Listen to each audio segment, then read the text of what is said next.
Leslie. Thank you so much for joining us this morning. Welcome. Thank you for inviting me. I am so excited to be talking about tinnitus this morning. That's fantastic. So, I know that you have just some pretty unique specialties. If you would like to share with our audience where you're coming to us from, what you specialize with in private practice, and talk a little bit about what you're bringing to the course today or to the tea today.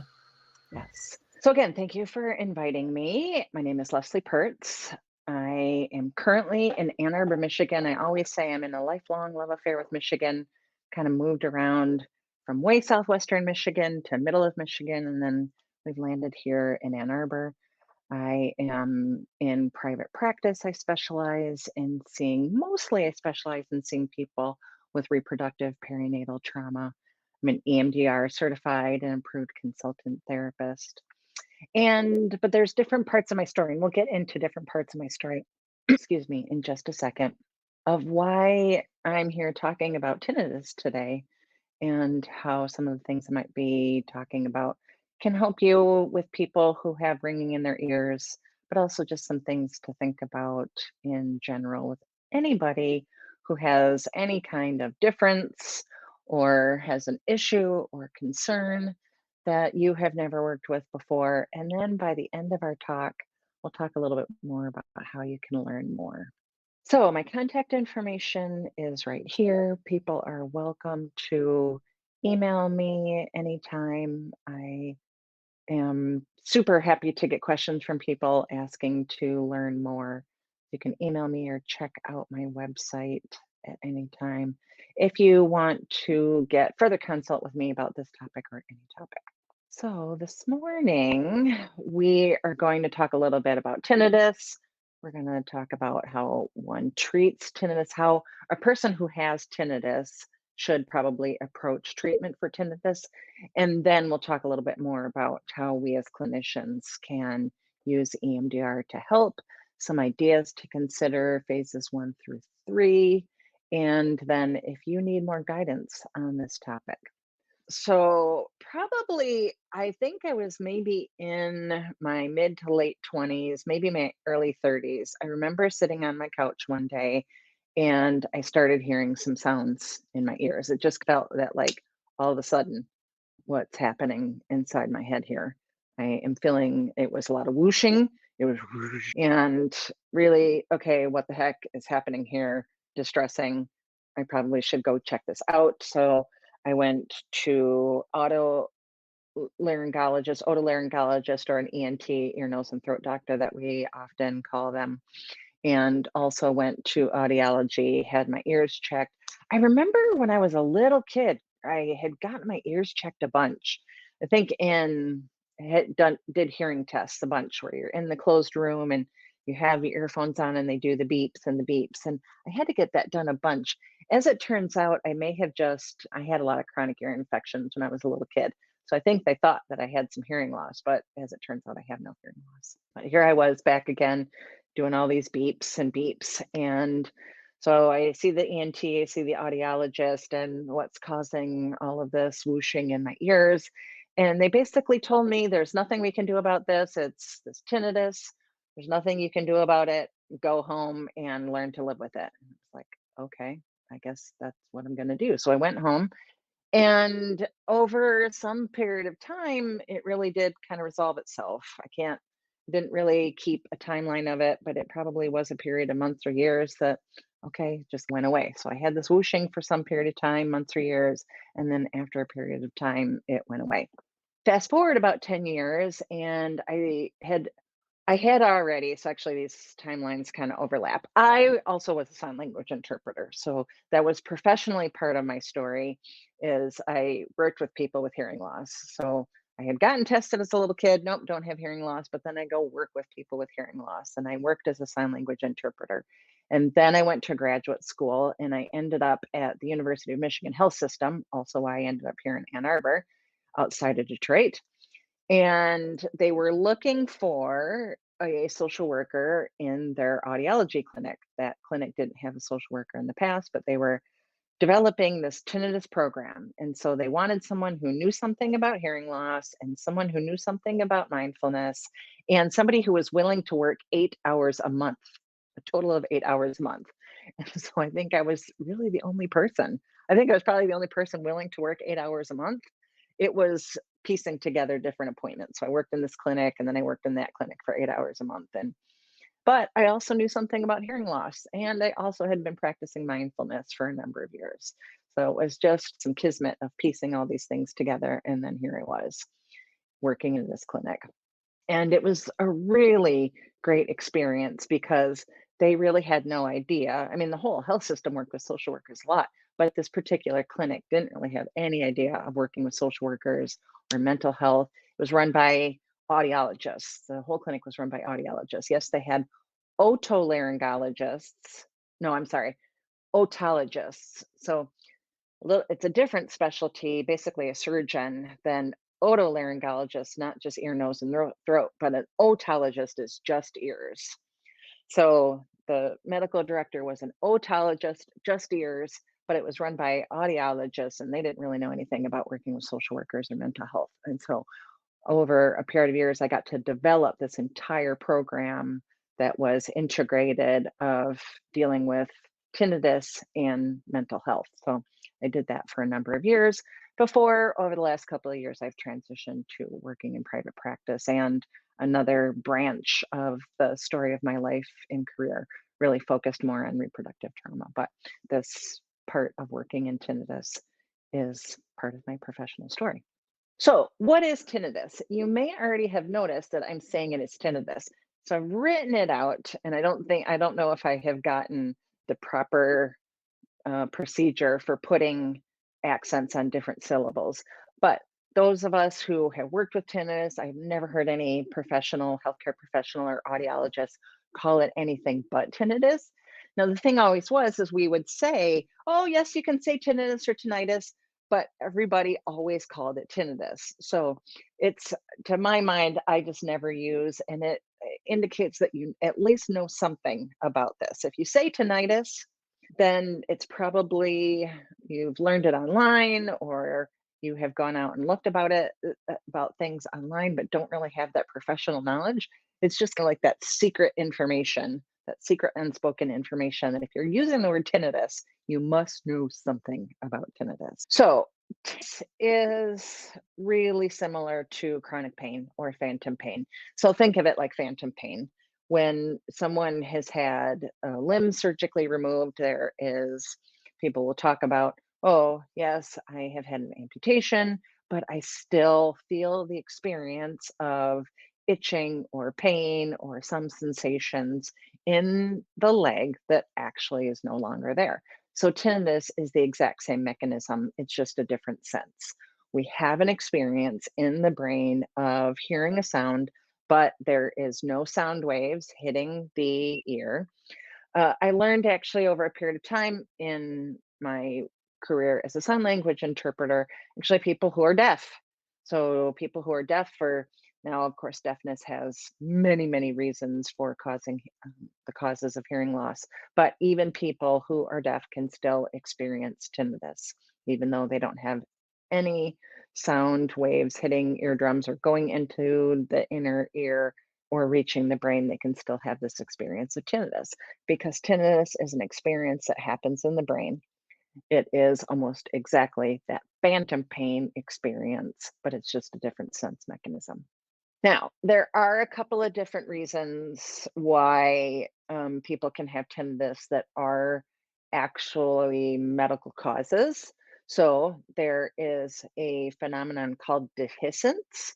It is where a piece of the bone in the inner ear starts to thin. So there is and these structures in our ears, they're so very, very tiny. You know, they're smaller even than our pinky nails. They're very, very tiny. So it doesn't take a whole lot of change happening in the inner ear for us to experience great change. So there's this concept of dehiscence where the inner ear bone thins. And so there's very little barrier between the inner ear and what's happening in the rest of the ear and in the head. And an acoustic neuroma, which is a non-cancerous benign tumor that grows in the middle ear that can cause tinnitus.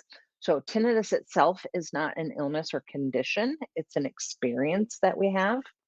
Sometimes I think of it like when we have any of us who ever experience hot flashes or dizziness or sweating. It's an experience that we have that might be uncomfortable, but it's not an illness or condition itself, except for these two medical reasons why tinnitus sometimes comes on. But both dehiscence and acoustic neuroma can be corrected surgically, so it's always a good idea, and I believe I talk about this a couple of times in the slides. It's always a good idea to go and have an evaluation with an otologist, with an audiologist who specializes in tinnitus so that they can rule out these very rare conditions. And when I say very rare, I do mean very rare. I think they only happen in 1% of the population of people with tinnitus. So they're very rare conditions, but they can be surgically corrected. So you do want to have a medical evaluation if tinnitus is something that you're not able to habituate to, that we'll talk about a little bit more to see if there's either of these two conditions happening for you. So, like I said, it's an experience that you are having. Another interesting feature of tinnitus is that we know that at least 60% of people who have tinnitus, it co-varies with anxiety and depression. So really high rates of anxiety and depression in the population of people who experience tinnitus.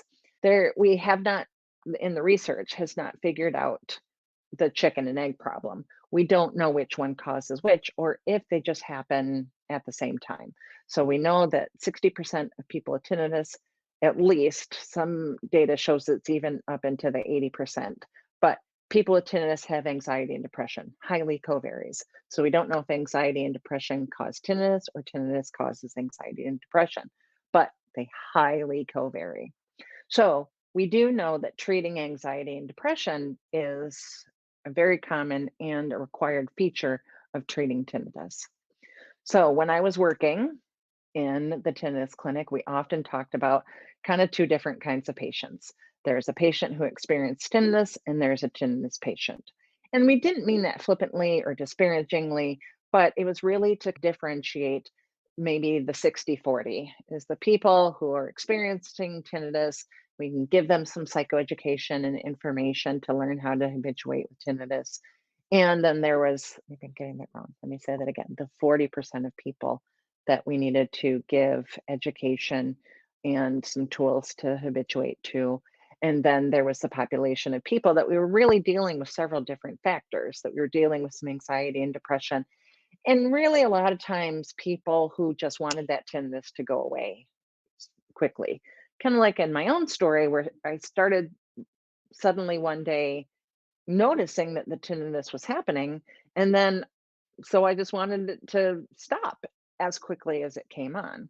So there's a lot of people who can really go down rabbit holes of trying to find different treatments to make this tinnitus go away. The disturbance of it is so great, or because of untreated anxiety and depression, really just becomes kind of a ball of different things that we're dealing with. And so sometimes then we would just differentiate that as this is a tinnitus patient that needs really specialized, individualized care to try to figure out all the different pieces that are going into that experience. And some of that, too, really with all categories, whatever is happening with tinnitus, is a lot of it is really talking about lifestyle factors, which I know this is even true for me. I don't want to talk about lifestyle factors. I just want someone to tell me how to make my disturbance stop. And so being able to talk through with people is there's a lot you can control about this. Again, it might not be that turning it off right away, but there's a lot that you can control about this. We'll talk a little bit more about that in the next slide. Everyone is really different. So I think that's another thing that can become frustrating is there's not one treatment plan. If there's 1,000 people with tinnitus, there's 1,000 different treatment plans. There's some things, there's a lot of rule outs with this. Maybe tinnitus might be equated to fatigue or some GI symptoms or some of these other, they're somewhat nebulous. We don't really have an idea what caused them. And everybody might be different for how they respond to ideas of, all right, let's try this. Oh, that didn't work. So we might have to try this. And I also think of it as a spoke in wheels or a wheel and spokes where it's not probably just one thing we're going to try. We're probably going to try a whole bunch of different things all together. And then a person might find some relief from the tinnitus. And really, this is probably one of the very few experiences or mental health topics that I have ever talked with people where the main focus is you are going to learn to habituate to this. Now, as a person who has experienced panic attacks all throughout my life, and whenever somebody says exposure and response, learn to habituate, learn to accommodate, I say, you have clearly never experienced a panic attack because these it's, at least to my mind, I'm out. I am not going to learn to habituate to panic in a way that feels reasonable that I'm going to stick with this. I want to find where's the relief. Now, it really is kind of the same thing. It's just the panic. Oh, it's so intense. I just need to resolve it just right now. No, but really over a period of time, I am going to learn to habituate to that. And so with tinnitus, that is the same thing. Over a period of time, we are going to learn to habituate to that. Now, I realized that that is probably what I did without necessarily knowing that's what I did during that period of time where I went to go see that doctor and they said, go home, there's not anything you can do. And I was like, all right. And then over a period of time, I learned to habituate. Funny part of the story, when I came to work for that tinnitus clinic over a long period of time, I hadn't been aware of any tinnitus that was happening. And then I swear that day that I went to do the interview to interview for the job, the tinnitus kind of came back a little bit. And it has come back in varying degrees over time since I have been in that clinic. Now, I've always learned too, it's because I was paying attention to it. I was talking about tinnitus, and this happens all the time. The more we talk about tinnitus, the more we think about it, then the louder it becomes. And I have learned that over time. Yep, I'm really thinking about it a lot today. I'm talking a lot about it. Yep, here I am as we've been talking about it for the last 20 minutes or so. Yep, I can hear it a lot more because I'm focusing on it.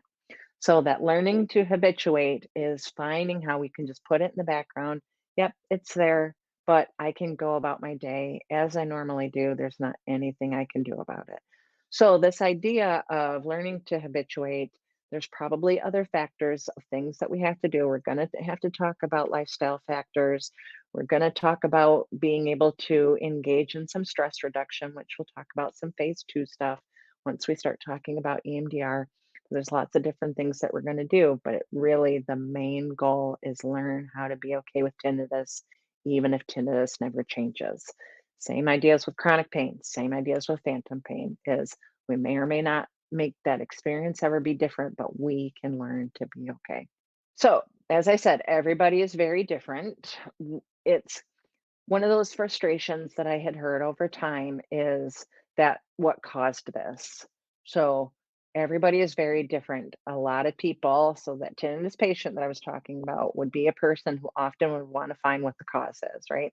It's the idea in medicine is if something came on quite quickly, then we find that cause and neutralize that cause, and then the experience changes. But that's not how anxiety works, that's not how pain works, it's not how tinnitus works. That once we have connected or once we have started to wear that neural pathway, once those pathways in our brain have become activated, we can't unactivate those pathways in our brain. So, some of talking with people about tinnitus is just that psychoeducation of, yep, you have this pathway in your brain now, and we can't deactivate it. It's there. It doesn't mean that you can't be okay. And we're not likely to ever find a cause. And even if we did find a cause, that's not likely to resolve it. It's not likely to turn it off. So, again, I just can't emphasize enough the turning off of the tinnitus is not what we're trying to do. Just learning how to be okay with it, even if it never changes. All right, so I talked about these lifestyle factors. So it's our basics. It's the stuff that none of us ever want to talk about. It's the eating, the drinking, the sleeping, and the stress management. So we know that the things that we eat, sugar, salt, I don't think there's ever, we used to joke about this in clinic too, because we would do these group presentations. We had a good 3 hour presentation that we would do. We would bring people as a group so we could do the psychoeducation in a 3 hour group together and learn all about tinnitus over a period of hours. But we used to joke that there's no data about fat. So go ahead and eat all the fat stuff, but all the other good stuff that you could eat, the sugar, the salt, all the things that make us feel good. Yep, we know that those can increase the sound or the experience of tinnitus. Drink. Here's another one, caffeine. Caffeine is a big factor in tinnitus. More caffeine you drink, louder tinnitus gets. Also, alcohol. More alcohol that you drink, louder tinnitus gets. Sleep. There's a lot of good data that show that sleep in tinnitus co-vary. So here I am, when I'm recording this, it's November the 7th, it's Tuesday after a time change. Oh, my sleep has been off. Oh, I've been drinking lots of coffee. So that may be another reason why my tinnitus is a little bit louder today. I'm not getting good sleep and I'm drinking a whole lot of coffee. But sleep and tinnitus co-vary. So it was one of the things I started researching when I worked in that clinic because I kept hearing people say over and over again, hey, I'm not getting good sleep. The tinnitus is really loud. Again, it's a chicken and egg thing because if you have some tinnitus and you're trying to sleep, for a lot of people, tinnitus sounds louder when you go to sleep. Things are quiet. Ooh, tinnitus is really loud. Then I can't sleep. So chicken and egg, and we have lots of ideas about how you can help reduce that distress as we're sleeping. Sleep meditations, wear one of those Bluetooth headbands and listen to quietly sleep meditation or some tinnitus white noise, anything to help reduce that disturbance that you so that you can sleep. Because if you get better sleep, the tinnitus might be reduced.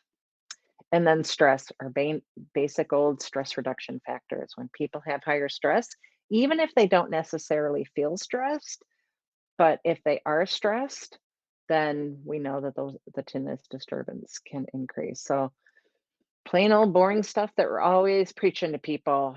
Eat good food, make sure that you're well hydrated, don't drink too much coffee and too much alcohol, get good sleep and reduce your stress. I didn't add this on the slide, but marijuana too. So I'm live in Michigan. It's a decriminalized state. I always tell people I could literally walk to 3 dispensaries right now from my house, but marijuana use and tinnitus co-varies. So if you use marijuana, tobacco is another one. So smoking is in there too. So any marijuana use and tobacco use of any form increases tinnitus. So it actually doesn't make it better, it makes it worse. One really good statistic, though, if there is hearing loss present, so these two things do not, as I already said, don't have anything to do with each other. People can have tinnitus without any hearing loss. When I went several years ago to test my hearing, they were like, nope, your hearing is within normal range for a person of your age. Everybody almost always has, we're not like 0 decibel loss. Everybody has a little bit of hearing loss. That's just the way humans are, but I didn't have any hearing loss that would make anybody and don't need to correct any hearing loss. I hear within normal limits. But if there is hearing loss present, hearing aids help about 70% of people. So there's some type of phenomenon in our brain that phantom pain, again, that concept of phantom pain. If you start to have hearing loss, your brain starts to think, oh, hey, I'm supposed to be hearing something. So I'm going to create a sensation of sound, almost like a player piano. Like it just starts to create some sound. So when you correct hearing, when you get hearing aids in, then correcting that hearing loss, then your brain goes, oh, yeah, here we go. I can hear again. All right, great. And the tinnitus disturbance is reduced. It's a function of when a person wears hearing aids, of again, habituating over time and getting the brain reactivated to the hearing center of the brain. There's also features that you can add to hearing aids. So almost, I don't think anybody manufacturers analog hearing aids any longer, but all hearing aids are digital. So you can download, just like our phones, you can download all kinds of apps and features into a hearing aid. And there are specific tones and a program almost like white noise. It's not white noise, but it's tones and almost like bells that you can download into the hearing aid, that there's some function of them. This goes beyond my pay grade and expertise to know on the audiology side, that helps reduce the tinnitus with these specialized tinnitus programs. It's fascinating. But if people have hearing loss, 70% of people find benefit with hearing aids. So it's also a good idea to go and get your hearing checked. Might be time for some hearing aids. Now, other than these treatments that I've already talked about, those very rare surgical treatments, about audiology treatments, and about your own self management treatments and the hearing loss, any other treatment that you've ever heard about, and if you go Googling, you can try it right now. You can stop, pause this talk, and go and try right now if you haven't already. You can go you can probably spend the next several weeks looking at treatments for tinnitus. I don't know what it is, but so many of them are $29.99. There's programs, there's sound apps, there's pills, there's so many different things that you can do. None of them have ever been replicated. None of them have statistical significance, and a lot of them is just plain old snake oil. Now, that doesn't mean that there is not some stress management ideas that we can do or treatments that you can do. So, an example is acupuncture. There's not good data about acupuncture for tinnitus. There's good data about acupuncture for stress. So, it's really hard when we start getting into, and believe me, people have tried. There's just not really good clear data about tinnitus treatment and being able to replicate results of tinnitus treatment. There's also a number of, and we would hear these in the clinic, and every so often I hear about these people say, "Oh, I know you know about tinnitus. Have you seen this?" There's a lot of good medical, people are still researching it. Good medical, well intentioned research projects out there, devices that have been developed, but they're not able to replicate these. They're not able to find the robust data that we look for in medical research. And so, yep, there's stuff on the horizon. People are trying things all the time, but we just haven't found anything. So, if you, whenever I'm working with people, just say, please don't spend a lot of money. I mean, $29.95 is maybe the low end. I've seen lots of things that are into the couple $100 of proven to work. Try this thing. I always forget what it's called, but it's some kind of device that always reminds me of hooking somebody up to a car battery. They're very small, but like you put something on your earlobes. It has lots of other uses, or it's touted to have other uses, not just tinnitus, but like anxiety. And oh gosh, if that had the robust data, we would tell everybody about it. So I just tell people, don't spend lots of money on this stuff. And I'm going to share with you some free resources. I'm a social worker. Let's go with the free resources, but just really don't spend a lot of money on tinnitus treatments, because they're not replicatable. And again, we are always learning to habituate. So, one of the big pieces of psychoeducation I would give to people is, let's think about the concept of the temperature of 60 degrees outside. It's 60 degrees. And I live here in Michigan, and it's November. So, we're going to go through the winter, and then we're going to come to a day in maybe late February, early March, or mid March, maybe. And it's going to hit 60 degrees here in Michigan. And if you have ever been in Michigan when it hits 60 degrees and you go outside, and I say, what does everybody wear when it hits 60 degrees in Michigan outside? People go, oh, they're wearing shorts and tank tops and flip flops. I mean, it's comical. And I've lived in college towns almost my entire life. So, man, it hits 60 degrees and people are dressed like it is 110 degrees outside. It's 60, open the windows and let's be outside, and shorts and tank tops and flip flops. Go, okay.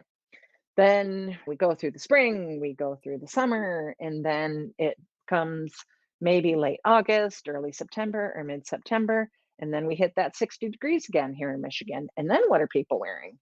Go, yeah, then we're getting on our North Face, and we're getting our hats and our gloves, and it's close the windows and turn the heat on. And I have my electric blanket with me, and I'm getting all bundled up. I go, well, that's interesting. 60 degrees is a fixed point in science. 60 degrees does not vary. 60 degrees in February is exactly the same as 60 degrees in September. What changes? humans. Sensitivity varies, and humans are highly adaptable and we habituate very quickly. So, but during the summertime, we start to habituate to higher temperatures. And then when there's that temperature shift, it just feels really cold to us. And then during the wintertime, we start to habituate to much colder temperatures. And then there's a temperature shift and it feels really warm to us. But it's exactly the same point in science. So if we can think about that, the humans can adapt to lots of different things. We can also learn to adapt to this tinnitus. Even if it never changes, we can change, and how we experience it becomes less distressing and it starts to sound over time, just like the idea of learning to habituate to anxiety. That experience might not change, but how we feel about it changes. Or the idea that I use with people a lot, both tinnitus and anxiety, it's like the idea of a muscle, right? If I'm going to start working out a muscle, the more I work out this muscle, the stronger it's going to get. And then how it feels that I'm lifting this weight is going to change. The weight doesn't change, but my capacity to lift that weight changes. So, just again, reorienting to this idea that humans are adaptable. I didn't add this to the slide, but it's down here in my notes. I had seen, and I actually had just heard, like literally just the other day, somebody in some other professional context that I am in said, "Oh, yes, I've seen that rates of tinnitus have increased during the pandemic." And I was like, I hadn't heard this. So I started doing a little Google search. And the research data that I found about it is yes, there are some more reports of tinnitus during the pandemic, but there's not necessarily ideas that has anything to do with the pandemic in terms of COVID, long COVID, after effects of COVID. At least this particular researcher's idea was that a lot of people started working from home. And at least my experience, I don't know if this is everybody's experience, other people's experience might be exactly the opposite, but the theory of working from home is that it's a little more quiet than when we are working in a typical workplace. So people might just be more aware of tinnitus as a concept. I think there's a lot to be said about TikTok and Instagram and all the social media. And the more that we're aware of a particular concept, rates of reports of it increase, so that it may not be necessarily that there's increased rates of it. We're just more aware of it as an idea. Just wanted to mention that as an idea of why we might be talking more about or hearing more about tinnitus. There's not any idea that we have that there's increased rates of it. It just might be that we're talking about it more. All right. So, as an EMDR clinician, what can we do? Is there anything that we can do with EMDR to help with tinnitus? Yes, there is. So, I believe in repetition, and I'm not sure that I can repeat this, although I'm probably going to more times. But it's really thinking about what are we doing and what are we not doing. So I always recoil and resist to the idea when I hear some of my well intentioned, good EMDR colleagues saying things like, because I've heard this over the last several years. Yep, I did. Person, client had exhibiting symptoms of long COVID, and I did one EMDR session with them, and their long COVID symptoms were reduced. Or, yep, I did tinnitus with a person and their tinnitus was eliminated. Maybe both these are eliminated. Long COVID impacts, yep, they don't have those anymore. We do tinnitus, do EMDR, yep, they don't have that tinnitus anymore. If that is the outcome, if someone is relieved from the disturbance of whatever experience they are having, somatic, medical, otherwise, bless you. I hope we are able to reduce the disturbance of whatever somebody is experiencing. But I really caution. So, this is my resistance, this is my recoil. I really caution at promising that we can do that, even offering that we can do that, or explaining that we can do that, because that's not going to be possible for everybody. And I think it's an ableist concept that it's always the idea that we can reduce or eliminate the disturbance of medical conditions from people. And I think it really, at the end of the day, puts the onus back or the responsibility back on the patient or client or the person who experiences it. If we can't reduce this for everybody, what does that say? What is it would that leave the person with? I'm not doing this well enough, or I'm not good enough, or I'm a special kind of broken or something. Those are all things that we can additionally work on with EMDR. But I would hate to introduce a concept that I can cure you with EMDR, and then the idea of what are the ramifications if that it doesn't come to fruition. So I really think we just need to be really careful about promising or touting or even offering any idea that we can eliminate, cure EMDR with EMDR. I think we can do a lot of really great things, but just be mindful and careful for how you word that and not inadvertently use some ableist language with how you talk about what we're going to do with EMDR. So I hear this question a lot, and I am developing that I'll talk about towards the end an entire workshop about this question of, hey, that comes from clinicians. I hear and I see all the time. I have a client who has X condition, X medical condition, X experience, something that's different that maybe I've never worked with before. They've had a stroke, they have tinnitus, they're pregnant, they have long COVID, and then this question from the clinician, is there anything I need to think about differently? Well, yes and no, right? Do we need to think about anything differently with EMDR? No. Do we need to think about anything differently with the client that you have in front of you? Yeah. But we need to think about something differently with every client that we have in front of us. So I think the foundation of successful treatment in EMDR is a really good phases 1, 2, and 3. We have good phase 1, 2, and 3, then all the other phases, we trust the process and the brain does what it is going to do. But I really focus on phase 1, 2, and 3 with all clients, but especially when there's something that's a little bit different or something that I haven't really worked with a lot before, and figuring out how I can best apply standard protocol to give success to both me and the client that I have in front of us, which we'll expand on in the next couple of slides. There's a lot of Mark Grant work that has been attributed to Mark Grant. He appears to have done some really great work and has published a fair amount on EMDR and pain. So, pain and tinnitus, same mechanism, just different sense. So, you can go out and find Mark Grant's work. And really, as I have used it, as I have seen it, and I haven't used it a lot because I'm a big proponent of standard protocol. So I'm not usually one to go out and look for other protocols or other approaches. I use standard protocol really successfully with all of my clients, no matter what they bring to me. But if you are looking for something a little bit different or compartmentalized, excuse me, you can go and find Mark Grant's work. And really, when it says pain, just plug into this and it works exactly the same. I also think that there's good work to be done, and I have with other clients with using four blinks and flash. It's there's whole conversations that we can have, and I have had with people about, can we just do four blinks? Should we do full standard protocol? What's the difference between these two things? But if for some reason you're compartmentalized or short on time, as sometimes I am, I offer, yep, we can try this quick method and see what happens. I don't know what the outcome might be, but we can do some four blinks and see what happens. And so you can try that. There's not I myself have never experienced any negative ramifications, any downside to using for version of Flash. And it's not that long. So I go, all right, let's try this. What's the worst that can happen? We waste a half an hour of time and you're exactly the same that you were when we started.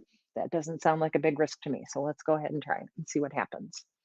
So there's lots of different things that we can do with EMDR, with the EMDR that you already know and use, or can go out and learn pretty quickly. All right. So when we start thinking about a good phase 1, phase 2, and phase 3, when I do an evaluation with somebody who is experiencing tinnitus, either they come to me as tinnitus as their primary concern, or they come to me with some other primary concern. Oh, and also I experience tinnitus. I do a good tinnitus evaluation, which is the same if you've done pain evaluations, or you can go out and learn more about doing pain evaluations. So again, same thing. It's just a different sense. I don't know if I've ever seen, I mean, there's people out there who have done, oh, and I haven't even mentioned, there's people who have done EMDR and tinnitus research. And so we have, and these are linked at the bottom. There's several articles that have been done that EMDR is helpful for tinnitus. I reached out to an author, and it was the one time in my entire professional career that I didn't hear anything back. And I reached out to them twice and I didn't hear anything. So, authors of an article, I said, "Hey, what protocol did you use? How did you use EMDR?" And they didn't respond. So, I don't know what to say about that. If anybody has good luck contacting those people, let me know. Shoot, now I lost my train of thought. Where was I?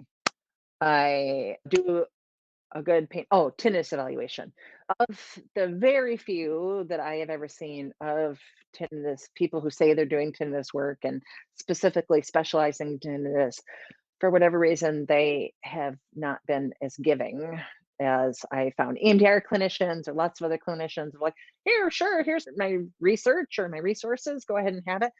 I don't I mean, I don't know what to say about it other than maybe just coincidence, or maybe I'm just not contacting the same people. But I haven't found people who are willing to give their resources. So, but to my mind, I just go ahead and use pain evaluation. And if you contact me, I'm happy to share with you what I have. I just use a pain evaluation. So trying just to figure out what's going on with this person. What do you experience tinnitus like? Also assessing. So make sure you assess for the alcohol, the benzodiazepines, the marijuana. Again, because those 3 things are likely making things worse. And if people, clients, or anything like mine, sometimes the idea of stopping those things, because it's the only coping mechanism they might have in the moment. And it's helpful in this moment. And the idea of stopping using those things has varying degrees of success. Really making sure you assess thoroughly what substances are being used, prescribed or otherwise, because those are likely making things worse. But and when did this start? When did tinnitus start? So I don't know why that actually should be a different bullet point. But when did tinnitus start? Also, when did you start using substances? What evaluations have you sought? Evaluations for tinnitus, to, like, have they sought formal medical evaluation with a tinnitus specialist? So that it might behoove you to go out and find in your community, in your area, who are the tinnitus specialists. Because just because they're an ENT, just because they're an audiologist, just because they're an otologist, doesn't mean they actually have specialty in tinnitus, just like EMDR, right? I tell people this all the time. I am familiar with 12-step programs. I have time around the tables myself, but I am not a substance abuse counselor. I do not have specialty in that. Other ideas like lived experience with pregnancy does not make you a perinatal specialist, right? You have to go and learn this stuff, and the general public might not understand as they do with therapists, right? Not all therapists are the same. Not all audiologists or all otologists or ENT docs are the same. So it might behoove you to go and find who are those specialists, so you can direct a patient or a client where to go to get good evaluation. You want to find out what treatments that they have tried, again, to know they've tried stuff that we know kind of works, or if they tried stuff that hasn't kind of worked. Again, all of this stuff is not necessarily going to do anything different with how you treatment, but it really is case conceptualization. My last bullet point here, case conceptualization with this client. It will start to give you some ideas of where you might be able to find some float back memories where you can start treating this as a concept. So, what treatments have you tried? When is it better? When is it worse? Are there times when it's better? Are there times when it's worse? Is there behavioral times when it is better? Behavioral times when it's worse? Maybe asking people to start keeping a log or start keeping a journal so that we can maybe try to start to find patterns. Finding more about what is the sound. Again, just case conceptualization. It might be helpful when we get to phase 2, or even if you decide to incorporate any type of habituation in masking.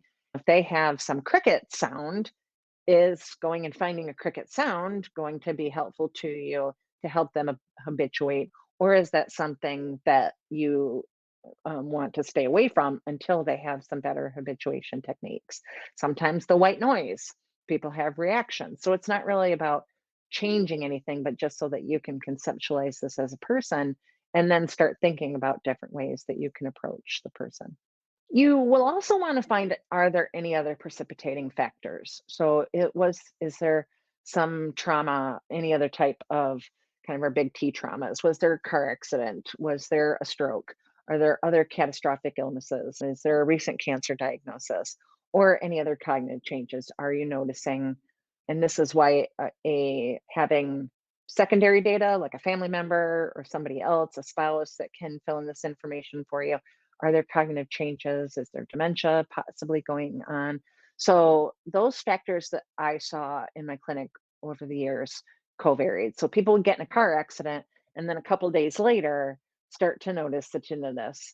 Sometimes people would have a stroke and then immediately start to notice tinnitus. They'd get a cancer diagnosis and then within the following week would start to notice tinnitus. And then a fair amount of people with dementia. So this is the idea is that there may be some elements of some PTSD where this goes along. These are somatic expressions of the trauma, but it also can let you know that there might be some brain changes. And that I will say is a little more challenging to treat when there was an organic or an injure brain change, a brain change from injury. Those were a little more challenging because it might make the habituation a little bit longer, a little bit more challenging. It doesn't mean that we can't, but it helps you know, again, what is the picture of this person and what are things that we might need to talk about or consider. Pardon me. All right, phase 2, again, just like everybody else. So figuring out, does your person's state change well? What are strategies, state change strategies that already work? I wrote this in here, and right after I wrote it, I was like, that's not everybody, but I said, we might need to use more movement or body focused approaches. I was like, oh, yeah, well, using those quiet, the mindfulness. Oh, no, those don't always work. And I went, well, that's not actually right. So even my own bias of these things sometimes still shows up, right? Really, really, we just need to find what works for the person. If it immediately being quiet and doing some type of calm space, if there is some resistance to that, all right, fine. We're not there yet. Find something that does work. So I'm just offering, I don't know. I mean, I always start with calm space with people. Almost everybody I know gets a calm space. Everybody I work with gets a calm space. Try it, see what happens. If it works well, all right, well, there you go. If it doesn't, try something else. I feel like I did find over time the quiet stuff was a little bit harder initially. But in my last bullet point here, mindfulness is also a really effective treatment for tinnitus. So there's a lot of good research. Mindfulness practices, mindfulness based stress reduction. They've shown if people can learn how to practice mindfulness, again, we might need to get through, oh, but my brain, oh, but it's really loud. Oh, but my mind wanders. Yes, everybody's mind wanders. Yes, everybody has thoughts. But if we can wait until that stuff settles down, the tinnitus disturbance reduces. Mindfulness is a really successful treatment all by itself. So you might need to work on some time with a person teaching mindfulness and practicing mindfulness. But you can try some other body based approaches. You can maybe try some easy, gentle chair yoga. Can try just, all right, we're going to learn how to clench and release, or we're going to do some energetic massage. There's all kinds of different state change strategies that we can do. And we can always introduce some slow bilateral to tap that in.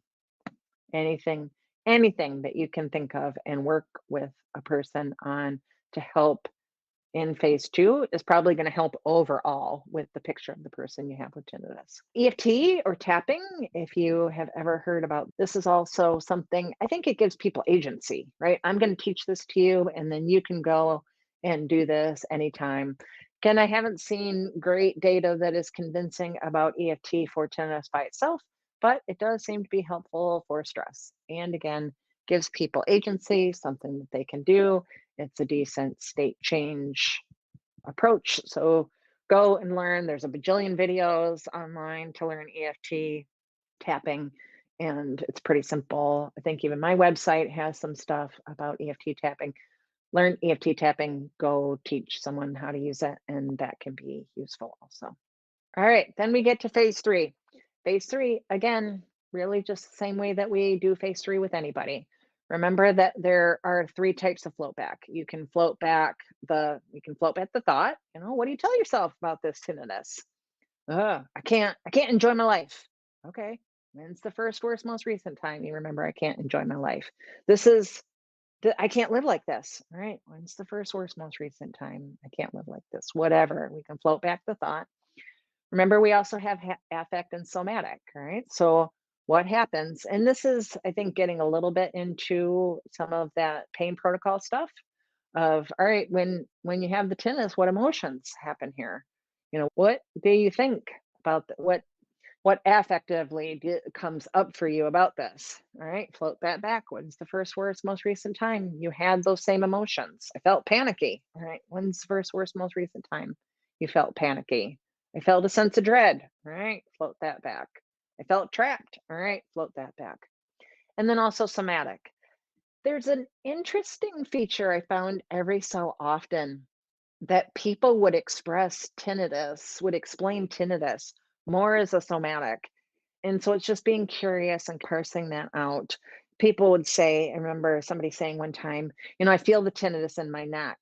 Like I can feel it in my neck. And I would say, do you mean vibrations? No, I don't mean vibrations. No, I can just feel it in my neck. Do you mean pain? No, I don't mean pain. And we couldn't really like land on some good English words to describe that, but they would just keep refocusing back to, I feel, yep, this tinnitus, it happens in my stomach. And it is just kind of interesting, the attempts, at least my attempts. I don't know if I wasn't explaining it or asking the right questions, but there would just be like these interesting somatic kind of expressions that would come up. And I just really couldn't ever get something that I felt like, oh, yeah, I understand exactly what you mean. But people would say this kind of stuff. All right, we'll just float that back. When's the first time you ever remember that? The worst, the most recent. So we have our float backs. Find whatever you can, do whatever you can. Also, remember that EMDR is three prongs: past, present, future. So we can just float back along with, pardon me, excuse me for my frogginess this morning. Um, Going back to phase one, I mean, you're still doing your basic, your standard phase one about a person, the whole person. What's your history? What has gone on in your life? You're always floating back and kind of creating. I always think of it as a matrix or a map of what are all the different, just the different doorways that I can go into to try to find a a target memory that we can work on in phase three. So there's lots of different roads to the top of the mountain. But with past, present, and future, we can go back to past, find out where this started. We can focus on present. Yep, here's the experience. Let's just focus on that in the present or the future. What are concerns about the future of what this might look like? I mean, along with the idea of using it as a present trigger, you can just target the tinnitus as a trauma itself. Just here's the tinnitus, break it down through phase three and target it itself. There's no conceptualization that any of these methods have the most success. You really have to negotiate it, figure it out with the client that you have in front of you. Just offering a number of different options, a number of different ideas for roads to the top of the mountain, which is hopefully reduced distress about the tinnitus, whether the tinnitus ever changes or not. And then, really, once we have decided on a memory target, then you really, really just go as you normally would. All the rest of the phases go as they normally would. And then you just repeat that process, coming back to phase one, selecting a new memory target, and just like you do with everybody, you just go through all of the phases together. I have linked here, I wrote a blog post for Emdria last year, and pretty much everything I know and resources are either cited or directed to. There's a couple of books, they're copywritten, so we couldn't link them directly, but there's several books that there's like PDFs freely available on the internet. And I've never been able to reach anybody who appears to own the copyright to get permission, but there's a lot of stuff available on the internet that is freely available. So you can learn more about tinnitus and expand your skill set in helping people with tinnitus. I talked about having a workshop coming up in December, on December 10 and 11, I believe from noon to 5 Eastern time, called What's the Protocol for? So expanding on these ideas. When we have a client who feels like, oh, there's something different that I don't know about, that we didn't talk about in my basic training or my foundational training. What do I do with this client? And we're going to talk for 2 days, 2 afternoons or 2 mornings or 2 evening times, wherever you are in the world. We're going to talk for 2 days about how do we adjust EMDR standard protocol. We stick to standard protocol, but how can we be flexible and adjust that to bring access to the person in front of you? I have my website here, my practice, peachtreewellnessmi.com, Peachtree Wellness, and is my future group practice. It's still just me, but it's my future group practice. And I will be expanding all of this to in the coming years. And then my email. So always, always, if you have more questions, feel free to reach out to me. I'm happy to. I just love talking about EMDR and the topics of applying EMDR anytime. Leslie, thank you so much for your time and your Welcome. expertise in this Mhm. area. I'm really looking forward to your upcoming workshop, and we'll make sure that when we Mhm. drop this Tuesday too, we're going to have all of the appropriate links attached to this. So I Good. appreciate it. Thank you again for inviting me. Pleasure.